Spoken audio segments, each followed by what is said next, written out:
നമസ്കാരം. ജ്യോതിഷ പങ്ക്തിയിലേക്ക് എല്ലാവർക്കും സ്വാഗതം.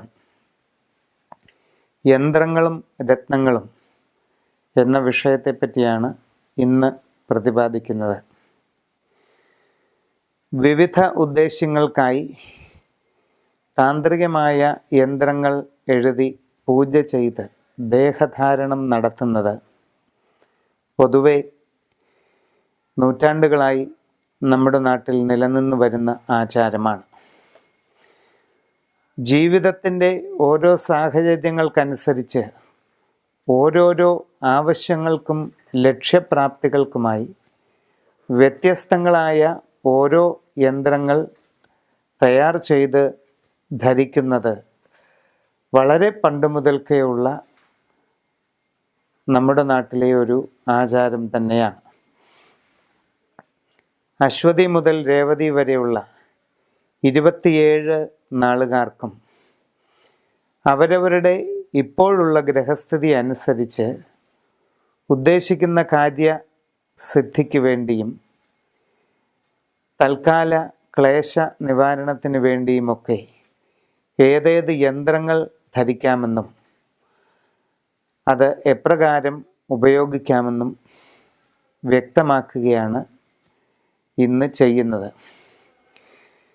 യന്ത്രങ്ങൾ ധരിക്കുന്നതിന് സാധിക്കാത്തവരോ അത്തരം ആചാരാനുഷ്ഠാനങ്ങളിൽ ഉൾപ്പെടാത്തവരോ ആയിട്ടുള്ളവർക്ക് വേണ്ടി ഇപ്പോഴത്തെ അവരവരുടെ നക്ഷത്രത്തിൻ്റെ ഗ്രഹസ്ഥിതി അനുസരിച്ച് ഏറ്റവും ഫലപ്രാപ്തി നൽകുന്ന രത്നക്കല്ല് ഏതാണെന്നും അതിൻ്റെ ഉപയോഗം എപ്രകാരമാണെന്നും കൂടി ഇതോടൊപ്പം വിവരിക്കുകയാണ്.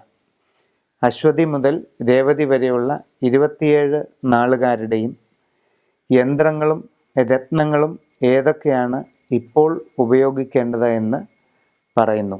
രോഹിണി നക്ഷത്രക്കാർക്കും 6-ാം ഇടത്തിൽ വ്യാഴവും 8-ാം ഇടത്ത് ശനിയും സഞ്ചരിക്കുന്ന കാലഘട്ടമാണ്.